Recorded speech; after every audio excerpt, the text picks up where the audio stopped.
अस्सलाम वालेकुम नाज़रीन, आप देख रहे हैं इनर पंजाब। मेरा नाम है मुदस्सिर मलिक। इनर पंजाब अपनी रवायत को बरकरार रखते हुए आपके लिए नित नई इंटरेस्टिंग वीडियोस लेके आता है और इसी सिलसिले को हमने आगे बरकरार रखा है। और आज हम आपके लिए मौजूद हैं यहाँ पे जनाब मेजर अज़ीज़ भट्टी शहीद, वो जगह जहाँ पे उन्होंने जाम शहादत को नोश किया था। बिल्कुल मेरे अक़ब में आप देख सकते हैं कि वो जगह है जहाँ पे इसके बिल्कुल बैक साइड पे BRB नहर है। अभी आपको उसके मनाज़र जो है हमारी स्क्रीन पे नज़र आ रहे होंगे।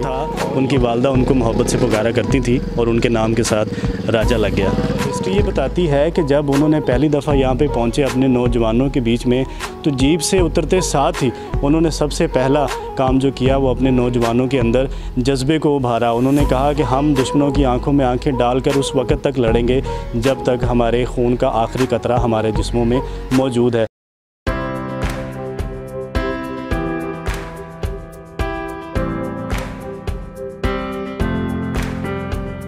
अस्सलाम वालेकुम नाज़रीन, आप देख रहे हैं इनर पंजाब। मेरा नाम है मुदस्सिर मलिक। इनर पंजाब अपनी रवायत को बरकरार रखते हुए आपके लिए नित नई इंटरेस्टिंग वीडियोस लेके आता है और इसी सिलसिले को हमने आगे बरकरार रखा है। और आज हम आपके लिए मौजूद हैं यहाँ पे जनाब मेजर अज़ीज़ भट्टी शहीद, वो जगह जहाँ पे उन्होंने जाम शहादत को नोश किया था। बिल्कुल मेरे अक़ब में आप देख सकते हैं कि वो जगह है जहाँ पे मेजर अज़ीज़ भट्टी ने जो पाको हिंद मार्का था उसमें बड़ी दीदा दिलेरी का मुज़ाहरा किया और उन्होंने जाम शहादत नोश किया। जहाँ पे इसके बिल्कुल बैक साइड पे BRB नहर है। अभी आपको उसके मनाज़र जो है हमारी स्क्रीन पे नज़र आ रहे होंगे। और ये जो इलाका है वो सामने बरकी रोड जो है वो नज़र आ रहा है और इसके इर्द गिर्द में हुकूमत पाकिस्तान ने और यहाँ की मुतल्लिका इंतज़ामिया ने बड़ा अच्छा इंतज़ाम किया है। यहाँ पे कुछ बागात की सूरत में दरख्त लगे हैं दोनों साइड पे और एक छोटी सी मस्जिद बनाई हुई है जहाँ पे लोग आते हैं और नवाफ़िल अदा करते हैं और उनकी दर्जात की बुलंदी के लिए फ़ातिह ख़्वानी करते हैं। तो हम आपको अंदर के मनाज़िर दिखाते हैं और कुछ हिस्ट्री के बारे में बात करते हैं। अंदर चलते हैं। ये जनाब मेजर अज़ीज़ भट्टी शहीद, राजा मेजर अज़ीज़ भट्टी शहीद। राजा जो था उनकी वालदा उनको मोहब्बत से पुकारा करती थी और उनके नाम के साथ राजा लग गया। ये वो मरकज़ी दरवाज़ा है जिससे हम इंटर होंगे।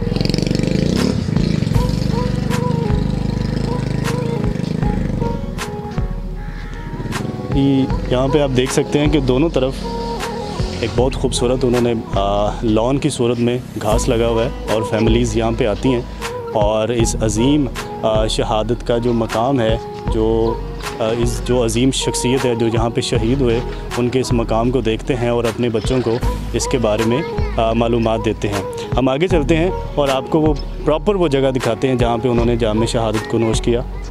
जी नाज़रीन, ये आप देख सकते हैं ये वो जगह है जहाँ पे एज़ उनका एक मोनूमेंट के तौर पे एक बनाया हुआ है। यहाँ पे बिल्कुल लेफ़्ट साइड पे उनकी तस्वीर लगी है, मेजर राजा अज़ीज़ भट्टी शहीद, उनकी तस्वीर लगी हुई है, आप देख सकते हैं। और साथ में 1965 की जंग में जिन लोगों ने जाम शहादत नोश किया उनके नाम यहाँ पे आवेज़ा हैं। अगर मेरा कैमरा आपको दिखा सके तो उनके नाम यहाँ पे लिखे हुए हैं। जी नाज़रीन, दूसरी तरफ आप देख सकते हैं बिल्कुल सीधे हाथ बिल्कुल राइट साइड पे आप देख सकते हैं कि इसी तरह से बाकी जो जवान थे जो उस जंग में शहीद हुए, जिन्होंने हिस्सा लिया, उनके नाम यहाँ पे अवेज़ा हैं। और यहाँ पे एक हिस्ट्री बोर्ड लगा हुआ है जिसको मैं आपको पढ़ने की कोशिश करता हूँ। जो मेजर राजा अज़ीज़ भट्टी शहीद उनके बारे में लिखा हुआ है। तो एक गोल्डन लाइन लिखी हुई है, ये मैं आपको बताता चलूँ नाज़रीन। जब 6 सितंबर 1965 को दुश्मन ने हमारी पीठ पीछे वार किया था, अचानक हम पे हमला किया था, तो ये मामलात अगस्त के महीने से शुरू हो चुके थे, हालात ख़राब शुरू हो चुके थे। जब इनकी ज़रूरत अगले मोर्चों पर महसूस हुई तो इनके अफसरान ने इनको यहाँ पे तैनात किया और वो अगस्त का महीना था और वो यहाँ पे रहे। और जब हिस्ट्री ये बताती है कि जब उन्होंने पहली दफ़ा यहाँ पे पहुँचे अपने नौजवानों के बीच में, तो जीप से उतरते साथ ही उन्होंने सबसे पहला काम जो किया वो अपने नौजवानों के अंदर जज्बे को उभारा। उन्होंने कहा कि हम दुश्मनों की आंखों में आंखें डालकर उस वक़्त तक लड़ेंगे जब तक हमारे खून का आखिरी कतरा हमारे जिस्मों में मौजूद है।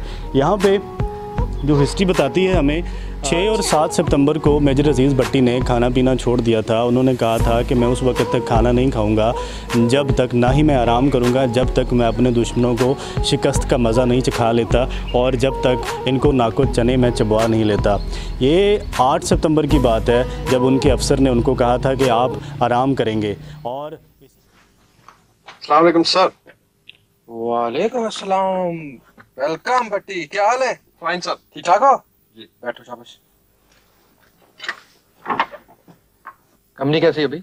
बिल्कुल ठीक सर। मुराद शाह जावन। It's high. अच्छा भट्टी, मैं आपको मुबारकबाद पेश करता हूँ कि आपने और आपकी कंपनी ने पिछले 5 दिनों में दुश्मन का बड़ी पेचीदगी से मुकाबला किया है और उसका बहुत नुकसान पहुंचाया, despite the fact that our flanks were exposed. Sir ये सब कुछ अल्लाह ताला के करम और मेहरबानी और जवानों के बुलंद हौसलों से मुमकिन हुआ। सर हमें जो टास्क दिया गया था अल्लाह ताला ने उसे पूरा करने की तौफीक दी। और जिस रात आपकी कंपनी पर हमला हुआ है उसी रात ब्रिगेड ने, आपको पता होगा कि चार्ली और डेल्टा कंपनी हमसे ले ली थी, and they are still with them. Sir हमें खुदा के सिवा किसी की मदद की जरूरत नहीं। सर जब तक मैं लड़ सकता हूँ लड़ूंगा और दुश्मन को रोके रखूंगा। आई टेल यू, ये जो आपको यहाँ हमने बुलाया है कि यहाँ कॉन्फ्रेंस है, वो तो इनफेक्ट एक बहाना थी। असल मकसद ये था कि आपको यहाँ बुलाकर थोड़ा बहुत रेस्ट लिया जाए। Sir I am thankful to you. Sir मुझे मेरे साथियों में रहने दें, मैं यहाँ आराम से नहीं रह सकूंगा।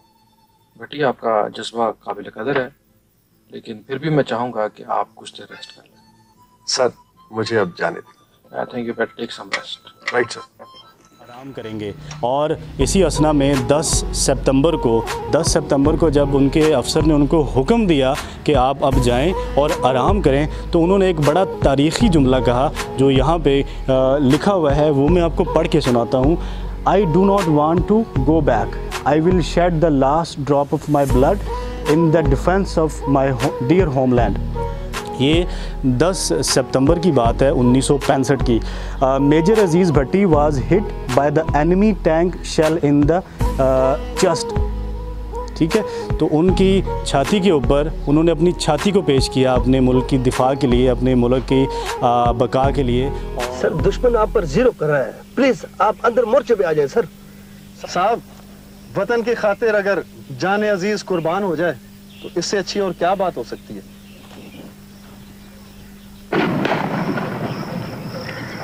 दुश्मन तादाद में बहुत ज्यादा है। 5 round gun fire. Fire on gun fire. और जो लोग आज हमारी फ़ौज के बारे में घटिया तरीन अल्फाज इस्तेमाल करते हैं कि फ़ौज हमारा आधा बजट खा गई, फ़ौज ब्ला ब्ला ब्ला, तो उनके लिए ये बड़ी अच्छी एग्जांपल है कि वो इस चीज़ को देखें कि आज अगर हम अपना ज़िंदगी गुजार रहे हैं और सुकून का सांस ले रहे हैं, वो इन जैसे नौजवानों की उस शहादत की वजह से है जो उन्होंने उस वक़्त टाइम पे, जो टाइम था जिस वक़्त कौम की मिट्टी ने उन्हें पुकारा था, अपने जवानों को, अपने बेटों को, उन्होंने अपनी छातियाँ हाज़िर की। उन्होंने इस कौम की, इस मुल्क की दिफा और बका के लिए 37 साल की उम्र में जाम शहादत नोश किया और एक अच्छी लाइफस्टाइल, जो वो हांगकांग में रहते थे और वहाँ पे उनके वालिद जो थे वो एक पुलिस अफसर थे, वहाँ से वो रिटायर्ड हुए। और जब जापान ने हांगकांग पर हमला किया तो उस सूरत में वो पाकिस्तान आए और पाकिस्तान आके उन्होंने एप्लीकेशन दी कि मैंने फ़ौज में जाना है। आपको मैं बताता चलूँ कि उन्होंने अपनी इब्तदाई तालीम हांगकांग से हासिल की और वो इतने ब्राइट थे स्टडी में, तालीम में, कि उनको यूके की एक कॉलेज, एक यूनिवर्सिटी ने, एक इदारे ने उनको अप्रोच किया और उनको कहा कि आप हमारे पास आके स्कॉलरशिप पे आप हमारे पास आके अपनी तालीम जारी रख सकते हैं। लेकिन उन्होंने वतन की मोहब्बत को ज़्यादा इज़्ज़त दी और वतन की मोहब्बत को इसके ऊपर फ़ौक़ियत दी और अपने मुल्क और अपने वतन वो वापस आए और अपनी फ़ौज को 1948 में उन्होंने ज्वाइन किया और मुख्तलिफ़ मोर्चों के ऊपर, मुख्तलिफ़ महाज़ों के ऊपर उन्होंने अपनी सलाहियतों का इजहार किया और अपना लोहा मनवाया। इसी वजह से 1965 की जंग के दौरान जब ज़रूरत महसूस हुई कि अगले मोर्चों पर एक काबिल और नौजवान शख्स की ज़रूरत है, तो मेजर अजीज़ भट्टी शहीद को याद किया गया और उनको यहाँ पे अपॉइंट किया गया। और बाकी की की हिस्ट्री मैं आपको बता चुका हूँ कि किस तरह से उन्होंने अपने आप को आगे पेश किया, अपने जवानों को आराम करने पे लगाते और ख़ुद दूरबीन लेके। ये वो मकाम है, यहाँ पे BRB नहर है, वो अभी आपको इसके मनाज़र आप हमारी स्क्रीन पे देख सकते हैं। यहाँ पे दूरबीन लेके वो खड़े हो गए और दुश्मन की नकलो हरकत को उन्होंने ख़ुद जांचने की कोशिश की और दुश्मनों ने बेबाकी और सफाकी का मुजाहरा करते हुए गोला दागा, जिसको उन्होंने अपने सीने पे झेला और उन्होंने इस मुकाम के ऊपर जामे शहादत नोश फरमाया। ये आखिरी मनाज़र मैं आपको दिखा रहा हूँ। ये फ़ारसी ज़बान का एक शेर है जो लिखा हुआ है, जो नौजवान और जो बच्चे यहाँ पे आते हैं, इस तरह की चीज़ों को देखकर उनको मोटिवेशन मिलती है, उनके अंदर एक जज्बा पैदा होता है कि किस तरह से अपने मुल्क व कौम की खिदमत और हिफाजत करने वाले नौजवानों के नाम आज भी ज़िंदा हैं, आज भी लोग आते हैं, आज भी उनके लिए वो छोटी सी मस्जिद है, मैं आपको पहले बता चुका हूँ कि वहाँ पे नवाफिल अदा करते हैं या वहाँ पे फातह खानी होती है इनकी दर्जात की बुलंदी के लिए। ये लिखा हुआ है मकाम शहादत मेजर राजा अजीज़ भट्टी शहीद निशान हैदर और 12 सितंबर 1965 मार्का पाको हिंद। ये मार्का पूरी दुनिया खुसूस बिलखुसूस हिंदुस्तान को याद रहेगा कि जिस तरह से उन्होंने हमारी पीठ पीछे छुरा घोंपने की कोशिश की और हमारे जवानों ने बड़ी दीदा दिलेरी का मुजाहरा करते हुए उनको मुंह तोड़ जवाब दिया। और आज उसी वजह से हम अपने मुल्क के अंदर अपने इस मकाम पे अल्हम्दुलिल्लाह बड़ी खुशो खुरम ज़िंदगी और बड़े सिक्योर ज़िंदगी गुजार रहे हैं। इसका सारा का सारा सेहरा जो है वो हमारे इन शुहदा के सर जाता है जिन्होंने अपनी ज़िंदगियाँ कुर्बान की। जी नाज़रीन, ये वो नहर है जिसके बारे में अभी मैंने आपको जिक्र किया कि ये वो BRB की नहर है और उस मकाम के ऊपर वो आपको नज़र आ रहा होगा कि दुश्मन हमलावर हो चुके थे, वहाँ तक पहुँच चुके थे और मेजर राजा अजीज़ भट्टी शहीद यहाँ पे खड़े होके उनकी नकलो हरकत को ख़ुद जांचने की कोशिश कर रहे थे दूरबीन के थ्रू, और वहाँ से उन्होंने गोला दागा और मेजर राजा अजीज़ भट्टी शहीद ने अपना सीना आगे किया और उन्होंने जामे शहादत नोश किया। ये वो नहर है। यहाँ पे कुछ लोग मौजूद हैं, हम उनसे जानने की कोशिश करेंगे कि वो यहाँ पे कब से आ रहे हैं और इस नहर के बारे में वो क्या जानते हैं। कुछ हमारे साथ वो अपनी व्यूज़ शेयर करेंगे। जी अस्सलाम वालेकुम। जी वालेकुम अस्सलाम। क्या नाम है आपका? अदनान अली। अदनान अली, कहाँ से हैं आप? जी मैं चंका से। अच्छा अदनान अली, इस जो मकाम शहादत है मेजर राजा अजीज़ भट्टी शहीद की, उसके बारे में आपको यहाँ पे आके आपको क्या मोटिवेशन मिलती है और कब से आ रहे हैं आप लोग यहाँ पे? जी हम काफ़ी अरसे से इधर आते हैं घूमने फिरने के लिए, क्योंकि ये एक हमारे मेजर हैं जिन्होंने हमारे पाकिस्तान की खातिर जो है ना कुर्बानी दे के ये मकाम शहादत हमारे लिए शहादत का मर्तबा उन्होंने हासिल किया हमारे मुल्क के लिए, हमारी कौम के लिए। नाज़रीन, मैं आपको बताता चलूँ कि ये वो नहर है जो मुल्क पाकिस्तान की दिफा के तौर पे इसको याद रखा जाता है और ये बड़ी मशहूर और मारूफ नहर है।